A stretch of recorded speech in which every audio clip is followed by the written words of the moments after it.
وحدہ وصلاۃ وسلام علی رسول اللہ اما بعد۔ ناظرین کرام، آپ نے حدیث کی کتب کے اندر اکثر پڑھا ہوگا، اس کے اوپر حکم لگا ہوتا ہے حسنہ الالبانی ضعفہ الالبانی۔ یہ البانی کون ہے؟ آج میں انہی شخصیت کے اوپر آپ کے سامنے مختصر کلام پہ وفات ہوئی۔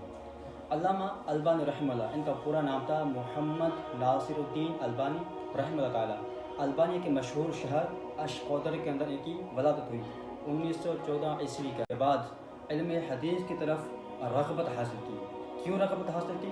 اس کا بہت بڑا واقعہ ہے۔ مختصر یہ ہے کہ علامہ البانی رحمہ اللہ نے ایک کتاب پڑھی جس کا نام تھا المغنی عن حمل الاسفار للامام العراقی رحمہ اللہ تعالیٰ۔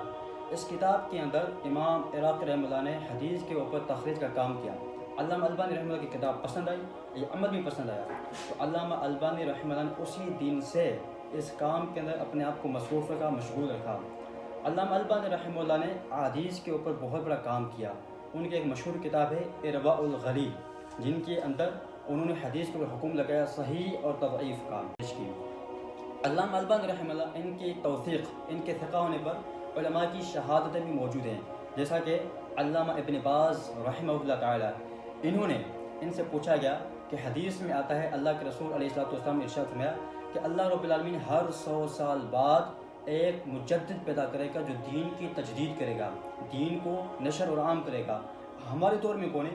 تو انہوں نے کہا اگر ہمارے دور میں اس حدیث کا کوئی مصدر ہے وہ علامہ محمد ناصر الدین البانی رحمہ اللہ ہے۔ علامہ البانی رحمہ اللہ، انہوں نے ان کو انڈیا کے، ہندوستان کے جامعہ سلفیہ بنارس والوں نے بھی حدیث کے لیے بلایا تھا اور حدیث کے اوپر انہیں کو منتخب کیا۔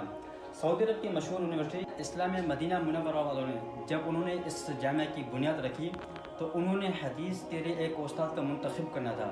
اس وقت جید علماء بیٹھے تھے، علامہ محمد امین شنقیطی، ابراہیم آل شیخ اور بہت سارے علماء موجود تھے، لیکن حدیث کا مادہ، حدیث پڑھانے کے لیے جس شخصیت کا انتخاب کیا گیا جامعہ اسلامی میں تو وہ علامہ محمد ناصر الدین البانی ہے۔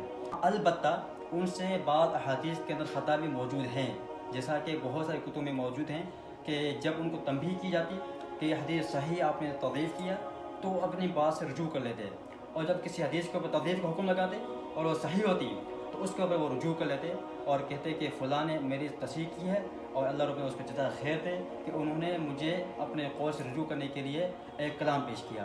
تو یہ علامہ محمد ناصر الدین البانی ہیں جن کی تخریج کا کام بڑا ہی امت کے لیے مفید بنا، جنہوں نے امت کو علم حدیث کا بہت بڑا ذخیرہ پیش کیا اور صحیح اور غلط اور تضعیف